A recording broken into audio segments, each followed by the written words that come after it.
Agora, dentro dos números racionais, a gente vai trabalhar em duas frentes: os números fracionários e os números decimais que podem aparecer para a gente nessas operações.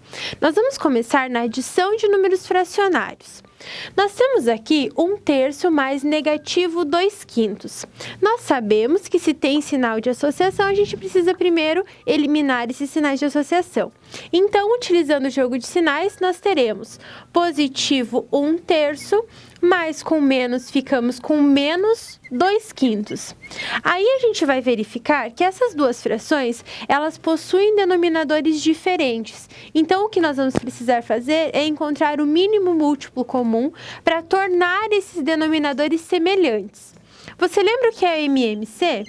O mínimo múltiplo comum entre 3 e 5, a gente precisa lembrar que para realizar esses mínimos, nós só vamos trabalhar com números primos, que são aqueles números que possuem apenas dois divisores, o 1 e ele mesmo. Então, a gente tem o 2, o 3, o 5, o 7, 11 e assim por diante. Então, aqui a gente vai verificar na decomposição. Então, a gente vai dividir por 3. O 5 repete, 3 dividido por 3 é 1. Chegou no 1, eu terminei a decomposição do 3. Agora, o 5 eu posso dividir por 5, que ficou 1. 3 vezes 5 é 15. Então, o nosso denominador comum é o 15. Agora, vem a regrinha.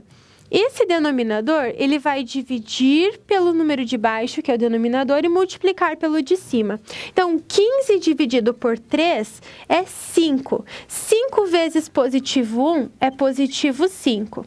Menos 15 dividido por 5 é 3. 3 vezes 2 é 6. Agora, a gente trabalha com o ter e com o dever. Eu tenho 5 e devo 6, continuo devendo 1 sobre 15 avos. Então, sempre encontrou o mínimo múltiplo comum? Esse vai ser o nosso denominador. Divide pelo de baixo, o resultado multiplica pelo de cima. Isso vai acontecer tanto na adição quanto na subtração. Então, bastante cuidado aí, que existe essa regrinha para facilitar o nosso desenvolvimento. Já na maneira de número decimal, ela é um pouco mais fácil para a gente. Então, olha lá. Eu tenho 2,51 mais 0,40.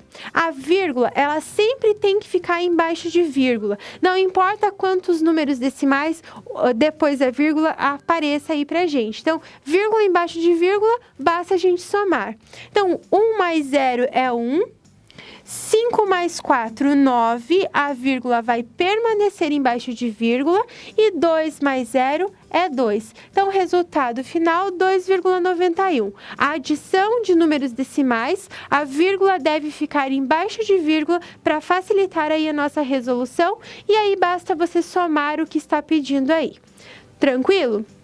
Na subtração, a gente vai manter o mesmo foco. O que a gente fez na adição, tanto fracionário quanto decimal, a gente vai aplicar também na subtração. Então, a primeira coisa é eliminar esses sinais de associação.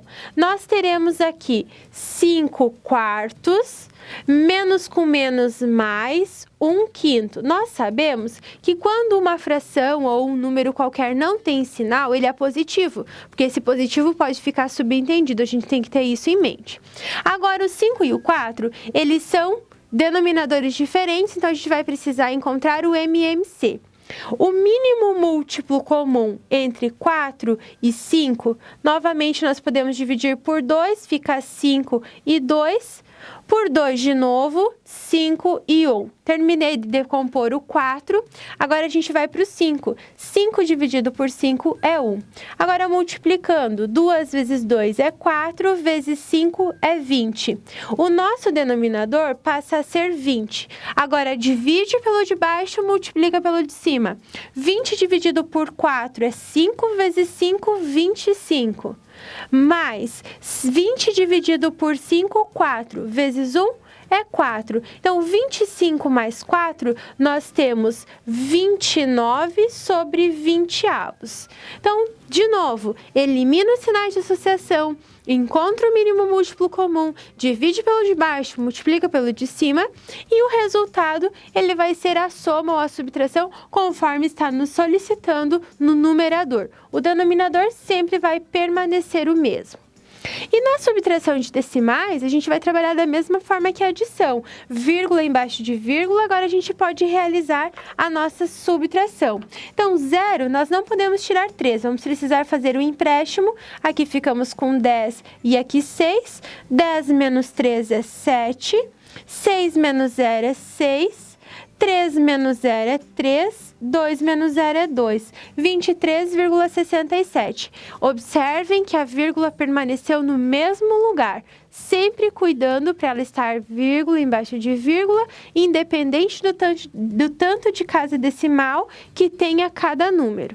Tranquilo, pessoal? Então, cuidado aí. Bastante atenção na hora de adicionar ou subtrair. Dois números fracionários que tenham esses sinais de associação, ou dois números decimais, ou dois números ou mais na adição, no caso da subtração de 2 em 2 números, então sempre tomem cuidado que a vírgula tem que estar debaixo de vírgula. A multiplicação e a divisão, eu costumo dizer que elas são muito mais fáceis do que a adição e a subtração nesses casos. Então, começando com a multiplicação, a gente vai multiplicar numerador com numerador, denominador com denominador. Por último, nós vamos fazer o jogo de sinal. Então, 2 vezes 1 é 2, 7 vezes 3, 21. Menos com mais, menos. Então, menos 2 sobre 21 avos. Feita a multiplicação, ótimo, terminamos. Agora, na forma de decimal, nós vamos esquecer a vírgula e vamos fazer toda a multiplicação como se essa vírgula ela não tivesse para a gente ali nesse momento. Então, 4 vezes 5 é 20, fica o 0 e sobe o 2. 4 vezes 3 é 12, 12 mais 2, 14, fica o 4, sobe o 1. 4 vezes 0 é 0, mais 1, 1.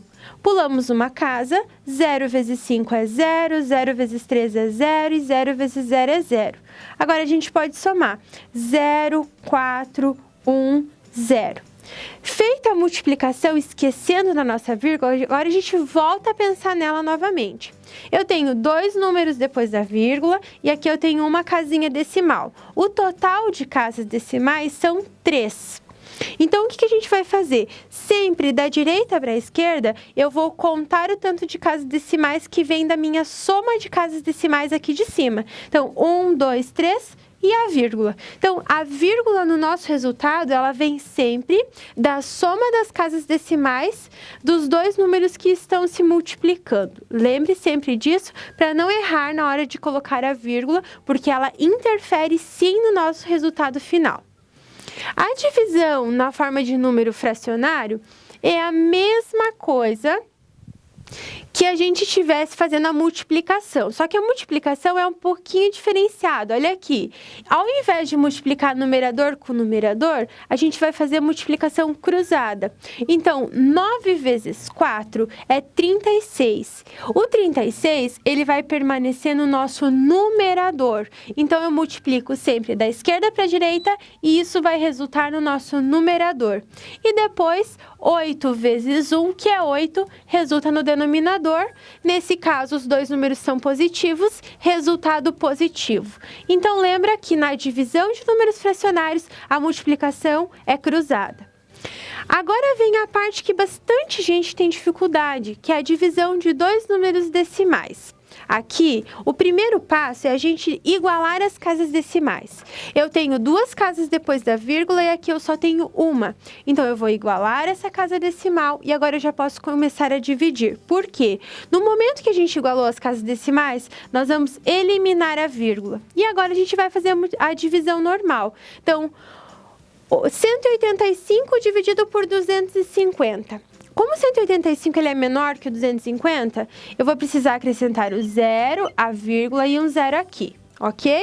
Agora, 1850 a gente pode dividir por 250. Então, 7 vezes 250 é o que se aproxima mais de 1850, que é 1750. Subtraindo, ainda sobra pra gente 100.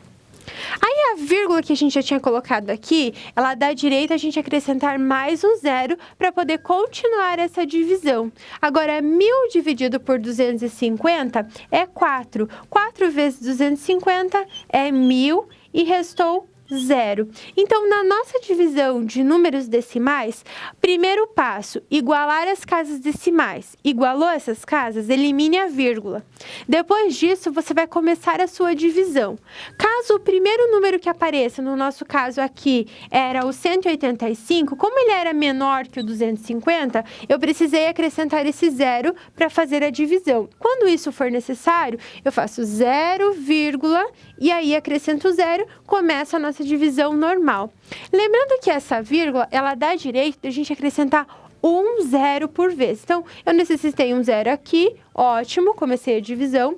Depois, eu necessitava colocar mais um zero. A vírgula, que já estava lá, me deu direito a colocar mais um zero para continuar essa nossa divisão.